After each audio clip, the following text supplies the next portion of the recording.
WHO के officials का कहना है कि अभी ये पेंडेमिक आधा भी ख़त्म नहीं हुआ है। WHO का मानना है कि ऐसा भी हो सकता है कि इस कोरोना वायरस पेंडेमिक की वैक्सीन कभी आए ही नहीं। सोचिए अगर ऐसा हुआ तो क्या होगा। आज हम इस वीडियो में आपको ऐसी 7 चीज़ें बताएंगे जो हमेशा के लिए बदल जाएंगी अगर इस पेंडेमिक की वैक्सीन हमें कभी मिली ही नहीं। अनएक्सप्लोर्ड फैक्ट्स को सब्सक्राइब करें और बेल आइकन दबाना ना भूलें। नंबर 7 पर है एजुकेशन। समय के साथ साथ विश्व का एजुकेशन सिस्टम भी बदलता जा रहा था। हम धीरे धीरे डिजिटली कंट्रोल्ड एजुकेशन की तरफ बढ़ रहे थे, मगर यह रफ्तार काफ़ी धीमी थी। और अगर भारत की बात करें तो यह रफ्तार और भी धीमी थी। मगर इस कोरोना वायरस पेंडेमिक ने इसमें कैटलिस्ट का काम किया है। कोरोना वायरस ने विश्व भर में करोड़ों स्टूडेंट्स को अफेक्ट किया। कोरोना वायरस के बाद एजुकेशन सिस्टम में बहुत बड़ा बदलाव आने वाला है। आज तक हम जहां प्रैक्टिकल क्लासेस में बैठकर लेक्चर किया करते थे, भविष्य में यह स्क्रीन में बदल जाएगा। आज भी स्टूडेंट्स को डिजिटल प्लेटफॉर्म की मदद से पढ़ाया जा रहा है। इसे धीरे धीरे डिजिटल प्लेटफॉर्म की तरफ भरोसा बढ़ेगा। टीचर को भी इस तरह से ट्रेन होना पड़ेगा कि बच्चों को दूर बैठे ही अच्छी शिक्षा दे पाएँ और उनके सारे सवालों का आंसर दे पाएँ। भविष्य में एग्ज़ाम लेने का तरीका भी बदल सकता है। एजुकेशन के क्षेत्र में कोरोना वायरस एक बहुत बड़ा बदलाव लेकर आया है। अब ये हम पर निर्भर करता है कि हम इस डेवलपमेंट को कितना पॉजिटिवली लें। नंबर 6 पर है फेस्टिवल्स यानी त्यौहार। त्योहारों पर इस पेंडेमिक का बहुत बड़ा असर पड़ा है और ये हमें भविष्य में भी देखने को मिल सकता है। विश्व में अनेक त्यौहार मनाए जाते हैं और अगर भारत की बात करें तो इसे तो त्योहारों का देश कहा जाता है। हमारे यहाँ जो कुंभ मेला लगता है वह विश्व में सबसे बड़ा लोगों का जमावड़ा होता है। 130 करोड़ की आबादी वाला हमारा देश होली, दिवाली, ईद, क्रिसमस और बहुत सारे त्यौहार मनाता है। पर हो सकता है जो आज तक हमें त्योहारों की रौनक दिखती थी वह आगे ना दिखे, क्योंकि लोग अब भीड़ भाड़ भरे इलाके में जाने से परहेज करेंगे। होली जैसे त्योहारों में जहाँ तो लोग डायरेक्ट कांटेक्ट में आते हैं, सबसे ज़्यादा असर पड़ेगा। अब लोग रीति रिवाज और स्पिरिचुअल तरीके से त्योहारों को मनाना पसंद करेंगे। इस तरह से वो अपने स्वास्थ्य का ध्यान रखते हुए त्योहारों का भी पूरा आनंद ले पाएँ।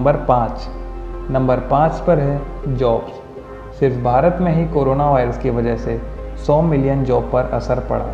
अगर पूरी दुनिया की बात करें तो यह आंकड़ा बहुत ज़्यादा बड़ा है। भविष्य की जॉब्स के बारे में अगर बात करें तो वे वर्क फ्रॉम होम पर ज़्यादा निर्भर होगी।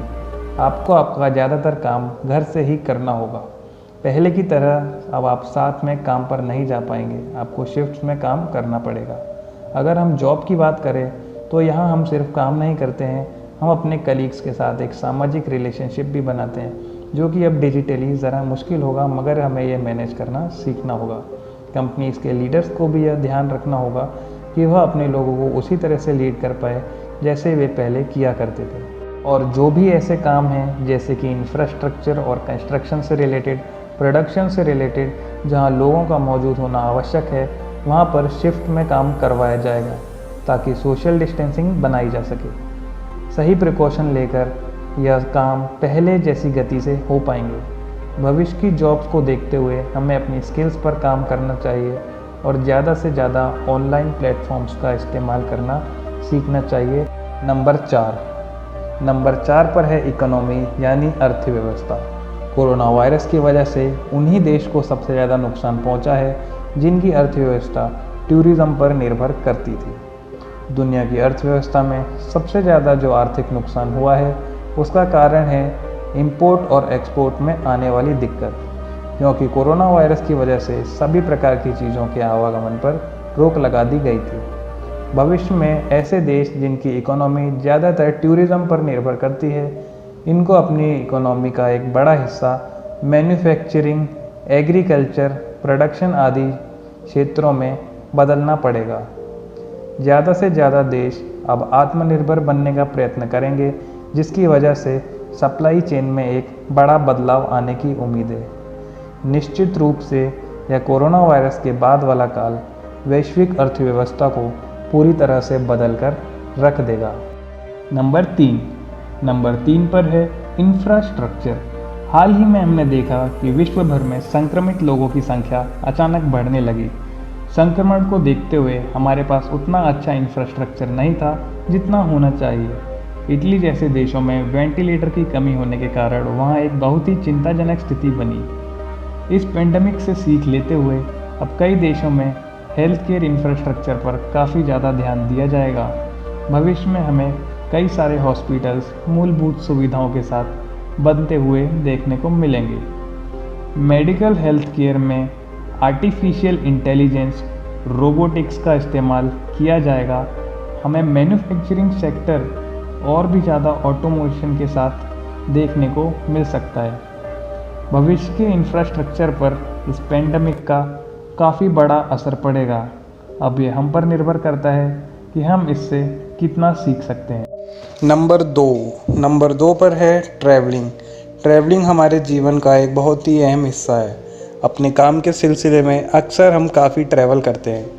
अगर अपने आसपास हम देखें तो कोई ना कोई कहीं ना कहीं जा ही रहा होता है। भारत में देखें तो रोड का नज़ारा सबने देखा ही है। भारी ट्रैफिक और भीड़ भाड़ में सफ़र करना अब हमारे लिए एक आम बात थी। हमारे सफ़र का एक अहम हिस्सा हमारी ट्रेनें रही हैं। बहुत बड़ी संख्या ट्रेनों से सफ़र करती है। भविष्य में ट्रेन और बस में सोशल डिस्टेंसिंग मेंटेन करने के लिए 2 सीटों के बीच एक सीट को वैकेंट रखा जा सकता है। हमें यहाँ एरोप्लेन्स में देखने को भी मिल सकता है। ज़रूरत के हिसाब से संसाधन चलाए जा सकते हैं। निश्चित रूप से ये कोरोना वायरस के बाद वाला काल हमारी ट्रैवलिंग को पूरी तरह से बदल कर रख देगा। नंबर एक पर है टूरिज़्म। कोरोना वायरस का सबसे ज़्यादा प्रभाव टूरिज़्म पर ही पड़ा है। कई टूरिस्ट अपने देश से दूर जहां घूमने आए थे वहीं फंस गए। इंटरनेशनल फ़्लाइट्स पर रोक के बाद और देशों में लॉकडाउन के बाद टूरिज़्म सेक्टर पूरी तरह से बंद पड़ गया है, पर इसे ज़्यादा देर तक बंद नहीं रखा जा सकता। इसलिए भविष्य में ज़रूरी कदम उठाकर इसे चालू किया जाएगा। अब ज़्यादातर लोग ऐसी जगह जाना पसंद करेंगे जहाँ संक्रमण का खतरा कम है। लोग इंटरनेशनल ट्रिप्स की बजाय अपने ही देश में घूमना पसंद करेंगे।